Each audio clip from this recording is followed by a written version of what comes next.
আজকে আমরা একটু অন্য বিষয় নিয়ে আলোচনা করি যে পড়াশোনা করবো কী করে, বিশেষ করে অর্গানিক কম্পাউন্ড কী করে মনে রাখবো, মানে অর্গানিক বিক্রিয়াগুলো কী করে মনে রাখবো।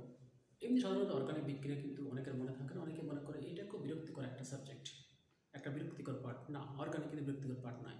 এই অর্গানিকটাই কিন্তু একসময় এতটাই ভালো লাগবে, এতটাই ভালোবেসে ফেলবে যে অর্গানিকটা যেন মনে হবে সব থেকে সোজা। কী করে মনে রাখবো? আমরা তো পুরো সিলেবাস কমপ্লিট করে ফেলেছি, পুরো সিলেবাস আমরা কিন্তু পড়েছি। তো এই পুরো সিলেবাসটা পড়ার পরে যেন মনে হয়েছে যেন কোথাও একটা কিন্তু ঘাটতি আছে। পুরো সিলেবাসটা ভালো করে কিন্তু পড়ে নিতেই হবে। পড়ে নিয়ে আমরা প্র্যাকটিস করবো কী করে, বেশি করে কোশ্চেন দেখবো, কোশ্চেনগুলো সলভ করবো। সলভ করতে গিয়ে আটকালে সেটা আমরা বই বা খাতা খুঁজবো বা নেট খুঁজবো, খুঁজে দেখবো যে সেগুলো কী করে সলভ করা যায়। আমরা এইভাবে কিন্তু প্রত্যেকটা চ্যাপ্টারের যে কী কী টাইপের কোশ্চেন হতে পারে সেই কোশ্চেনগুলো কিন্তু একের পর এক সলভ করতে থাকবো। কিন্তু সলভ করতে গেলে দেখা যাবে আটকাচ্ছে, অবশ্যই আটকাবে। যেটা আটকাবে সেটা আমরা সঙ্গে সঙ্গে বইটা খুলে নেব, দিয়ে আমার লেখার সঙ্গে মিলিয়ে নেব। এইভাবে যদি বারবার কাজ করতে থাকে তাহলে কারেকশন হতে হতে এটা কিন্তু একসময় একটা সঠিক জায়গায় পৌঁছবেই। কিন্তু আমরা মাঝে হাতে ছেড়ে দিই, হয়তো আমার কাজ নয়, আমি হয়তো পারবো না। না, নিঃসন্দেহ নয়, এটা কিন্তু পারবে, তুমিই পারবে। এবং কী করে পারবে? তুমি যে কী করে শুরু করবে, একটা কাজ করো, যে কোনো একটি কম্পাউন্ডে শুরু করো। যদি আমি কম্পাউন্ডটা মনে করি যে কম্পাউন্ডটা হচ্ছে ইথানল, আমি ইথানল থেকে স্টার্ট করলাম। তো ইথানলটা কিন্তু লিখলাম, ইথানল লিখে সেই ইথানল থেকে আমরা কোন দিকে যাব, ইথানল কি করে আসবো, তাহলে ইথানল পেতে গেলে কীভাবে ইথানল পাওয়া যায়, তাহলে আমি কয়েকটা কথা বলছি। তাহলে ইথানল কীভাবে পাবো, মানে প্রস্তুতি। তাহলে ইথানল পেতে গেলে ইথানলকে যে পাওয়ার জন্য একটা হতে পারে অ্যাসিটালডিহাইডকে রিডাকশন করব এবং CH3CHO, সেই CH3CHOকে লিথিয়াম অ্যালুমিনিয়াম হাইড্রাইড রিডাকশন করব, তাহলে সেখান থেকে কিন্তু আমরা ইথানল পাবো। বা ইথিলিনের সঙ্গে সালফিউরিক অ্যাসিড মিশিয়ে, কারো সালফিউরিক অ্যাসিড মিশিয়ে যদি হাইড্রোলাইসিস করি তাহলে ইথানল পাবো। যদি অ্যাসিটিক অ্যাসিডকে আমরা লিথিয়াম অ্যালুমিনিয়াম হাইড্রাইড দিই তাহলে কিন্তু সেক্ষেত্রে আমরা ইথানল পাবো। আমরা এভাবে কোনো একটি কম্পাউন্ডকে কী করে ইথানল পাওয়া যায় সেটা আমরা দেখব। আরেকটা বলতে পারি ইথাইল ক্লোরাইড, তাকে যদি অ্যাকুয়াস KOH দিয়ে আমরা একটু আর্দ্র বিশ্লেষণ করি তাহলে সেখানে ইথানল পাবো। এবার ইথানল থেকে কী করে আসবো, তাহলে ইথানল থেকে আবার যদি আমরা সেই যৌগগুলো পেতে চাই, তাহলে ইথানল থেকে ইথিলিন পেতে চাই, ইথানল থেকে ইথিলিন পেতে চাই, মানে ওই যৌগকে অপসারিত করতে হবে, এইচকে অপসারিত করতে হবে, এখন জলকে অপসারিত করতে হবে। তাহলে আমাকে কিন্তু ভাবতে হবে এখন জল অপসারিত করার জন্য কী লাগে। জল অপসারক হিসাবে, ডিহাইড্রেন্ট হিসাবে যে প্রয়োজন হতে পারে আমার একটা ডিহাইড্রেটিং অ্যাসিড। সেই ডিহাইড্রেটিং অ্যাসিডটা কি আমরা জানি, অর্গানিক কেমিস্ট্রিতে ডিহাইড্রেটিং অ্যাসিডের সাথে ইউজ করা হয় P2O5 ইউজ করা হয়, বা কনসেন্ট্রেটেড সালফিউরিক অ্যাসিড ইউজ করা হয়, বা কখনো কখনো আমরা ইউজ করি Al2O3 অ্যালুমিনিয়াম। তো যদি আমরা এখানে কনসেন্ট্রেটেড সালফিউরিক অ্যাসিড নিই তাহলে টেম্পারেচার ইউজ করবো 170 ডিগ্রি সেন্টিগ্রেড। তাহলে 170 ডিগ্রি সেন্টিগ্রেড টেম্পারেচার ইউজ করে ইথানলের সঙ্গে যদি আমরা মানে ওর সঙ্গে যদি উত্তপ্ত করি 170 ডিগ্রি সেন্টিগ্রেড টেম্পারেচারে এখন জল অপসারণ হয়ে অ্যালকিন তৈরি করবে। এটা একটা কিন্তু এলিমিনেশন বিক্রিয়া, মানে সম্পূর্ণ অপসারিত হচ্ছে জল, কেউ যুক্ত হচ্ছে না, এটা একটা কিন্তু এলিমিনেশন রিয়াকশন। তাহলে এইভাবে আমরা অ্যালকোহল থেকে অ্যালকিন পুনরায় আনতে পারি। যদি বলি অ্যালকোহল থেকে অ্যালকিন না, আমি অ্যালকোহল থেকে ইথার চাইছি, তাহলে অ্যালকোহল থেকে ইথার করতে গেলেও ডিহাইড্রেটিং অ্যাসিড লাগে। 2 অণু অ্যালকোহল থেকে এখনো জল বেরোবে, 2 অণু অ্যালকোহল থেকে এখনো জল বেরোনোর প্রক্রিয়াটাও একটা ডিহাইড্রেশন। তার জন্য আমি একই রিয়েজেন্ট ব্যবহার করতে পারি, সালফিউরিক অ্যাসিড, কিন্তু টেম্পারেচার একটু কমিয়ে আনতে হবে। সেই টেম্পারেচার হবে কত, 140 ডিগ্রি সেন্টিগ্রেড। তাহলে 140 ডিগ্রি সেন্টিগ্রেড টেম্পারেচারে আমরা ইথানলকে যদি ডিহাইড্রেট করি তাহলে 2 অণু ইথানল থেকে এখনো জল অপসারিত হয়ে উৎপন্ন করবে ইথার। কেউ বলবেন না আমি মানে ইথানল থেকে চাই অ্যালডিহাইড, তো ইথানল থেকে আমি অ্যাসিটালডিহাইড, কারণ ইথানল 2 কার্বনযুক্ত, অ্যাসিটালডিহাইড 2 কার্বনযুক্ত, 2 কার্বন থেকে 2 কার্বন। তাহলে অ্যালকোহল থেকে অ্যালডিহাইড মানে হচ্ছে অক্সিডেশন, তাহলে অ্যালকোহল থেকে অক্সিডেশন করবো, আর ইথানলটা হচ্ছে একটা প্রাইমারি অ্যালকোহল। তাহলে প্রাইমারি অ্যালকোহলকে অক্সিডাইজ করলে অ্যালডিহাইড হয়। তার জন্য রিয়েজেন্ট হচ্ছে PCC, PDC বা কলিন্স রিয়েজেন্ট। PCC, PDC বা কলিন্স রিয়েজেন্ট দিলে অ্যালকোহল থেকে আমরা অ্যালডিহাইড পাবো। এটা হলো অক্সিডেশন। যদি আমরা এটাকে স্ট্রং অক্সিডেশন করি তাহলে অ্যালডিহাইড পাবো না, শেষ পর্যন্ত আমরা অ্যাসিড পাবো, দ্যাট ইজ অ্যাসিডিক অ্যাসিড পাবো।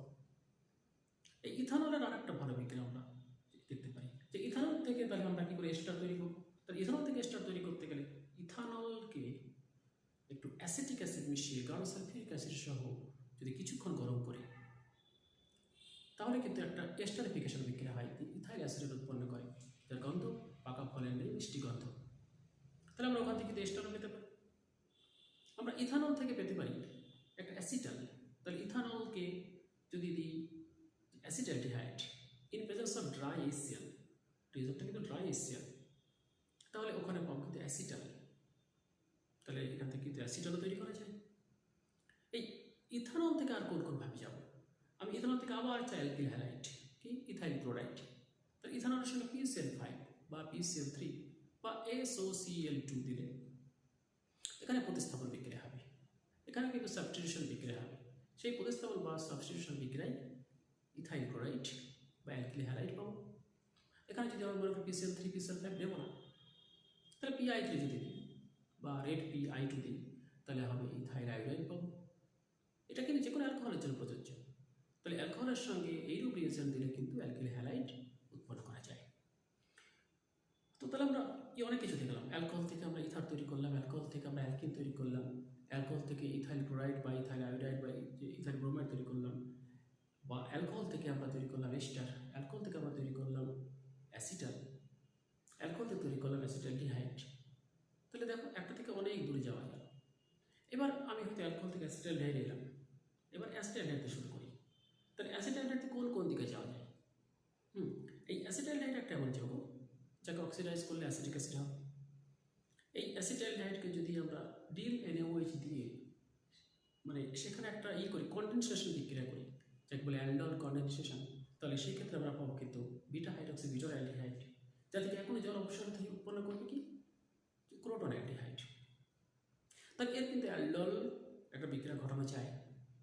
ওই অ্যাসিটালডিহাইডকে আর কীভাবে যাবে? আমি যদি অ্যাসিটালডিহাইডের সঙ্গে একটা জারক দ্রব্য সেলেনা দিই, তাহলে সেলেনা দিলে কিন্তু সে মানে ওই অ্যাসিটালডিহাইড CH গ্রুপের পাশে আরেকটা কার্বনিল কার্বন আসবে, দ্যাট ইজ উৎপন্ন করবে গ্লাইকোজেন। আর অ্যাসিটালডিহাইডের সঙ্গে মনে হলো যে না, আমি এর সঙ্গে দেবো NH2 in presence of ethylene glycol and potassium ethoxide, যাকে বলছে উল-কির্শনার রিডাকশন। এই উল-কির্শনার রিডাকশনে অ্যাসিটালডিহাইড উৎপন্ন করবে ইথেন। আমরা অ্যাসিটালডিহাইডের সঙ্গে যদি HCl দিই, তাহলে এখানে কিন্তু একটা যৌথ বিক্রিয়া হবে, সেখানে হবে অ্যাসিটালডিহাইড সায়ানোহাইড্রিন। এই অ্যাসিটালডিহাইড সায়ানোহাইড্রিনকে যদি আন্ধ্র বিশ্লেষিত করি, তাহলে হবে ল্যাকটিক অ্যাসিড। এটা গেল কিন্তু কয়েকটা অ্যাসিটালডিহাইডের কয়েকটা বিক্রিয়া। আমরা অ্যাসিটালডিহাইড থেকে সরাসরি যদি এস্টার পেতে চাই, তাহলে একটা ভালো বিক্রিয়া মনে আছে তো? সেই বিক্রিয়াটা কী বলতো? একটা কিন্তু খুব ভালো বিক্রিয়া, সেই বিক্রিয়াটা হচ্ছে টিসেঙ্কো বিক্রিয়া। এই টিসেঙ্কো বিক্রিয়া অ্যাসিটালডিহাইডকে অ্যালুমিনিয়াম ইথক্সাইড দিলে সেক্ষেত্রে আমরা সরাসরি পেতে পারি ইথাইল অ্যাসিটেট, একটা এস্টার। এই অ্যাসিটালডিহাইডকে যদি কি আবার রিডাকশন করি, বিজারণ করি, অ্যালকোহল পাবো, দ্যাট ইজ ইথানল পাবো।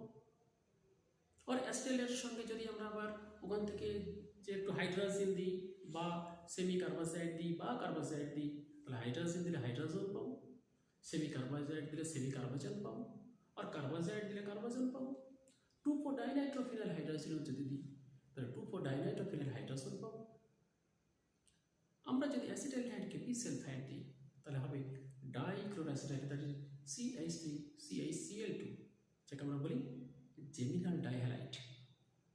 তাহলে এখানে জেমিনাল ডাইহ্যালাইড পাওয়া যেতে পারে। তো তাহলে আমরা কী করলাম? আগে অ্যালকোহলে ছিলাম, অ্যালকোহল থেকে অ্যালডিহাইডে গেলাম, অ্যালডিহাইড থেকে আবার অনেকগুলো যৌগ তৈরি করতে পারলাম। ওই অ্যালডিহাইড থেকে মানে আমরা যদি ওর সঙ্গে টলারেন্স বিকারক দিই, তাহলে টলারেন্স বিকারককে অ্যালডিহাইড বিজারণ করে। এখান থেকে বুঝছি অ্যালডিহাইডের বিজারণ ধর্ম আছে কোনটা? ওই যে অ্যাসিটালডিহাইড বিজারণ ধর্ম আছে, সেই কিন্তু টলারেন্স বিকারকে বিজার থেকে উৎপন্ন করতে পারে একটা সিলভার পদক্ষেপ বা সিলভার মিরর, টেস্ট টিউবের অন্তর্গতে সিলভার মিরর উৎপন্ন করতে পারে। যদি ওর সঙ্গে ফেরিং দ্রবণ দিই, তাহলে Cu2 এর একটা লাল পদক্ষেপ উৎপন্ন করতে পারে। তাহলে এতগুলো বিক্রিয়া কিন্তু আমরা একসঙ্গে কিন্তু পড়তে গিয়ে দেখছি বা লিখতে গিয়ে দেখছি আটকাচ্ছি, ওইটা ভুল ব্যাপার। এখানে যেটা অ্যাসিটিক অ্যাসিড পেলাম, যদি ওই অ্যাসিটিক অ্যাসিডকে আমি চাইতাম যে আরেকটু এগিয়ে যায়, কী করবো? ওই অ্যাসিটিক অ্যাসিডকে আবার রিডাকশন করলে আবার ইথানল পাবো। ওই অ্যাসিটিক অ্যাসিডকে যদি আমরা MnO 300 ডিগ্রি সেন্টিগ্রেড তাপমাত্রা উত্তপ্ত করি, তাহলে পাবো অ্যাসিটন পাবো। ওই অ্যাসিটিক অ্যাসিডকে যদি আমরা একটু HCl দিই, তাহলে CH3COCl পাবো। ওই অ্যাসিটিক অ্যাসিডে যদি ইথানল দিই, তাহলে ইথাইল অ্যাসিটেট এস্টার পাবো। ওই অ্যাসিটিক অ্যাসিডকে যদি HCOOH ফর্মিক অ্যাসিড দিয়ে MnO সহ উত্তপ্ত করি, তাহলে অ্যাসিটালডিহাইড পাবো। ওই অ্যাসিটিক অ্যাসিডে যদি PCl5 দিই, তাহলে CH3COCl পাবো। ওই অ্যাসিটিক অ্যাসিডের সঙ্গে যদি আমরা P2O5 দিই তাহলে অ্যাসিটিক অ্যানহাইড্রাইড পাবো। সেখানে হয় কি, এটা কিন্তু আন্তঃআণবিক নিরোধন হবে। ওই অ্যাসিটিক অ্যাসিডের সঙ্গেই যদি আমরা দিতাম AlPO4, এটা একটা ভালো নিরোধক যৌগ। সেই অ্যাসিটিক অ্যাসিড থেকে তৈরি করতো কিটিন। আমি যদি অ্যাসিটিক অ্যাসিডের সঙ্গে অ্যামোনিয়া দিই, উত্তপ্ত করি, তাহলে প্রথমেই আমরা পাবো অ্যামোনিয়াম অ্যাসিটেট। এই অ্যামোনিয়াম অ্যাসিটেটকে একটু উত্তপ্ত করলে অ্যাসিটামাইড পাবো। এইভাবে কিন্তু একটা থেকে আরেকটা চেন আকারে বিক্রিয়া কিন্তু আসতে শুরু করছে। তো যে অ্যাসিটামাইড থেকে আবার যদি বলি যে অ্যাসিটামাইড থেকে একটু এগোবো, তো অ্যাসিটামাইড CH3CuNH2 থেকে একটা ভালো বিক্রিয়া আছে কি, হফম্যান ডিগ্রেডেশন। সেখানে আমাকে দিতে হয় ব্রোমিন আর KOH, তাহলে CH3CuNH2 থেকে হবে CH3NH2, অর্থাৎ একটা কিন্তু যে প্রাইমারি অ্যামিন পাবো।